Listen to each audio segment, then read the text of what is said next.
This was a really hard episode for me to watch because it's so not cringy. It's just like, oh God. Like, ugh.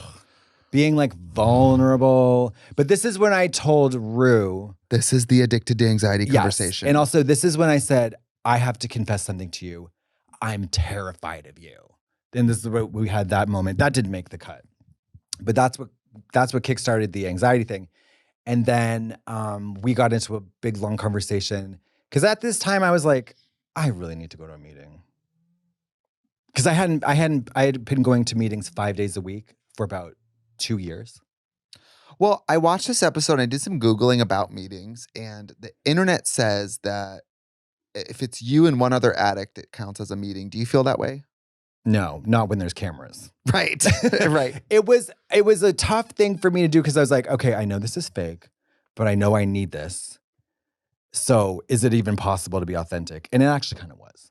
Mary, you're sobbing. No, I know, but I mean, like, it's still not real. I've never seen you cry like that in my life, to this day. But I don't know. I don't know why you won't cry like that in front of me.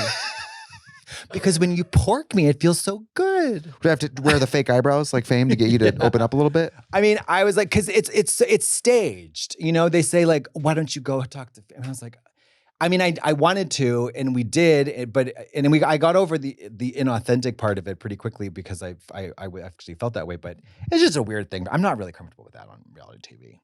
That's not my gig.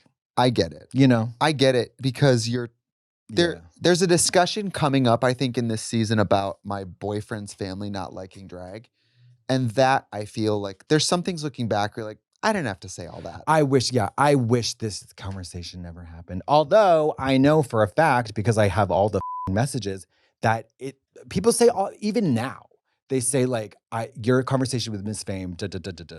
You know, so it was very impactful for a lot of people. I do not in any way, shape, or form, I've never wanted, I don't want, and I will never want to be a spokesperson for sobriety, obviously. But like, it did help people. Right, because you're also almost, I don't know, I would perceive that you are taking something that's a personal journey that we all know has ups and downs, and you're inviting the world to be critical of upholding you to that. You're inviting the world to microscopically to participate in your sobriety in a way. Monitor it, right? Yeah, evaluate it, whatever. And so like me and Kasha are very, very different experiences of this. Her going like public about it has been very helpful for her. Sure, and has, I think that provides a layer of accountability. Me, not at all. In fact, it actually makes me. I don't think it makes it worse, but it makes me lie more. To be honest, I've seen people know that you're an addict and then come up to you and ask you if you want drugs. Girl, Fans. I was in Texas. I was offered cocaine 3 times by the same person. Love it. And I was like, cocaine people, they don't remember what they're saying and they talk a lot. It's so fucking crazy. So, but then we do, Did somebody say something about some cocaine? No champagne, no cocaine.